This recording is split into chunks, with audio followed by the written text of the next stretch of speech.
So a few days ago, we had a customer grab us on their tractor. They're driving it, doing some hay, and they took a stick, and I guess it broke a little fuel reservoir, which I got right here. And that day we didn't have one in stock, but we had a tractor outside that had one. So the parts department came to me and said, "Hey, will you help this guy out and go rob the fuel reservoir?" I think that's what it's called, off of the tractor. And I did, and I got my hands all messy, got diesel on my shoes a little bit. But a couple days later, they ordered it in for the machine I took it off of. So we're gonna do a little tractor therapy today and put this puppy back on and see if I got the skills to do it. Let's go check it out.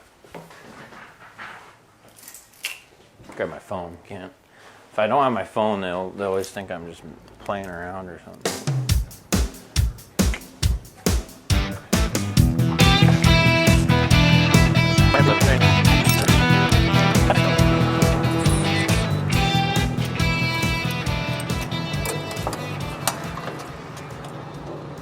I don't have enough hands. There we go. So I used some fancy zip ties here to tie off the fuel lines while we waited for the part to come in. It's the type of stuff we do at Skolton's Equipment. If we can't help you really quick, we try to do everything we can to get you back in the field. And because this was messy the first time I did it, I brought gloves. There we go. All right, ready to go. So because I knew I was gonna have to put it back on, I put the bolts back where they belonged, so they wouldn't disappear. And I knew this day would come where we'd have to put it back on. So let's see if I grab the right size wrench, which I did. 12 millimeter. A lot of stuff on Kubota's 12 or 10.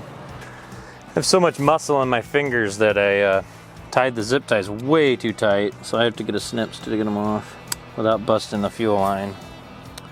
So there's the top one. Let it flex out. It's going to dribble a little bit. So what this is I believe, without looking up the definition, what this thing actually does. It's a reservoir, but after the diesel passes, the unused diesel from the engine gets pushed back to the system. I think goes to this reservoir. That's what it does. But the good customer had a stick break it. We've never sold this part in the history of Skolton's Equipment, so we didn't have one in stock. So that's why I robbed it for the guy, because I felt bad. We didn't have one, and the parts guys begged me, so I did it. And I just wanted to see if I could do it. So anyways, so we're gonna plug up this hose back up again. And I put the little hose clamp here.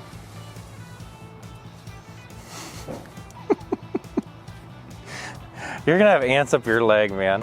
Get a picture of that. We got ants. I just like stomped on their... You stomped on their home. There you go. So I got that clamp back on. Might just push it apart a little bit, just get it tight. So that one's back on. Now we gotta do the bottom three. Snippy, snippy.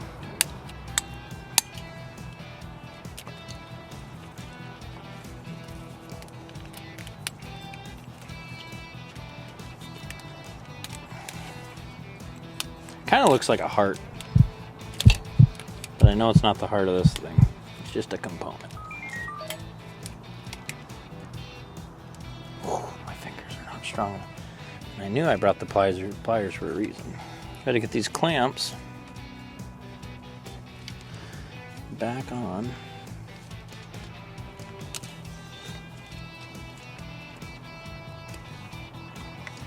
I like to get them tight so they don't leak, so I pull them apart a little bit.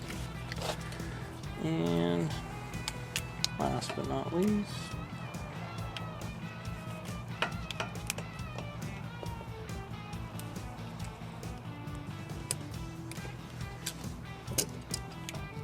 perfecto. Well, that's right, that one was really hard to get to, remember? We had to do that one first. It's all coming back to me. I should have probably put this one in before I put the hose in.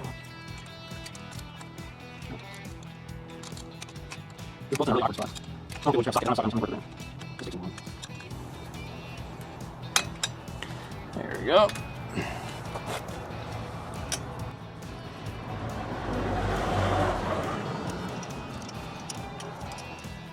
Got lock washers so you don't have to go super tight. Threaded hole, which is really nice, makes that easy. So there. Voila! Now we gotta see if it starts. See if I did it right. Since it is a reservoir, I don't feel like I'll have to bleed the fuel system, but we might. But I'm gonna try it without bleeding first.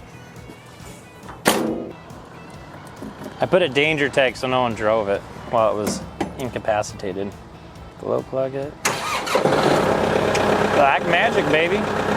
Thanks for watching Tractor Therapy. We'll see you next time. Ha!